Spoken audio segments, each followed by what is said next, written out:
New ad zapping software has the internet abuzz. If the ads go away, who's going to pay? It could be you, and we'll tell you why. While the world focuses on Atlanta, the best place for the games may be in front of your computer. We'll take you on a tour of the best and worst Olympic websites. Is this the world's most rugged laptop? We'll find out how well the hard body really stands up to the elements and us.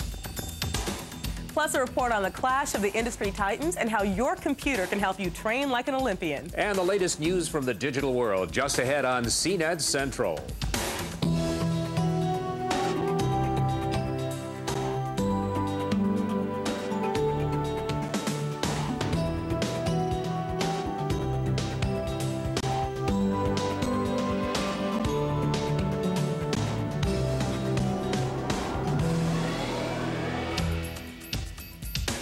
Hi, I'm Richard Hart. And I'm Gina St. John. Welcome to another edition of CNet Central. Well, from humble beginnings as a research tool for a few scientists in the military, the internet has in just a few short years grown to bandwidth-stretching proportions. Between the new content and the old content, the audio, the video, and software, the growth just won't stop. But some say this growth has come at the cost of commercialization of the net. Ad banners are now a common sight atop many web pages, including CNet's. Slow loading and sometimes of questionable value to a viewer, many believe these ads stand as an example of all that's wrong with the internet. Now there's a new software program just released that could turn the World Wide Web as we know it on its ear. From their tiny office in Chapel Hill, North Carolina, these 6 young men are working on a product which threatens to unravel the World Wide Web. PrivNet. The product is called Internet Fast Forward, and it allows users to fast forward through the ads on web pages. Watch this page. Now you see it, now you don't. No more waiting for those pesky ad banners to load. On the average commercial web page, there's probably 1 or 2 advertisements, and each one is going to take about 4 to 6 seconds to download, depending on the speed of your modem. 23-year-old James Howard and his college buddies have been working round the clock to develop the ad-blocking software. Yeah, just go ahead and make this link active. Fueled by Pop-Tarts, Pepsi, and pizza, 18-hour days leave them feeling a little restless.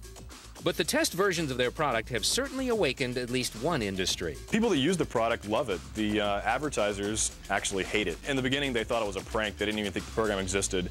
And now they're just getting more and more worried about it. Worried is putting it mildly. Advertisers spend millions of dollars every year so that you will see, and they hope click on those ad banners. And as bothersome as they may seem, advertisements are what keep most websites free. If they're zapped, then your pocketbook could get zapped too, forcing you to pay for sites you once visited for free. Money has to come from somewhere. Right now it's coming from advertising, and advertising obviously is a very not easy way to make money, but it's a very reasonable way to make money and to power that commercial engine. Just as television is powered by commercials, many websites need advertisements to remain free. Analyst Margie Wiley says that the boys at PrivNet are in for a tough battle. It's like a little skirmish in a bigger war, you know, and for every incursion in one direction, there's going to be a defense.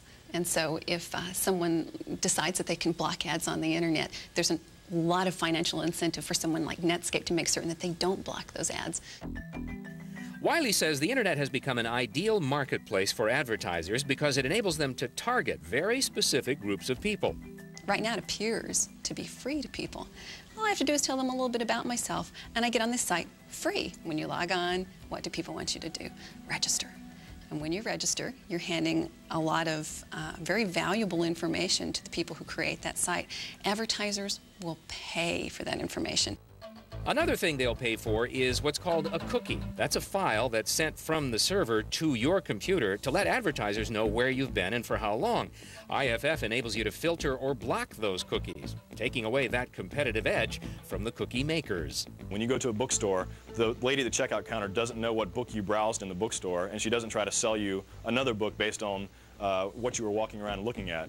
Well, you have to remember that part of the appeal of the web is that people are trying to target advertising so exactly that you actually like to be advertised to. Well, will Internet Fast Forward throw the World Wide Web into reverse? Most analysts say probably not. You know, the VCR caused a panic in the TV industry when advertisers worried that all of us would zap out all their commercials. Internet Fast Forward is likely to go the same route. If you would like to check it out for yourself, head on over to CNet's shareware.com and download a copy. Now, if zapping ads isn't your style, How about getting paid to look at them? We'll tell you how on next week's CNet Central.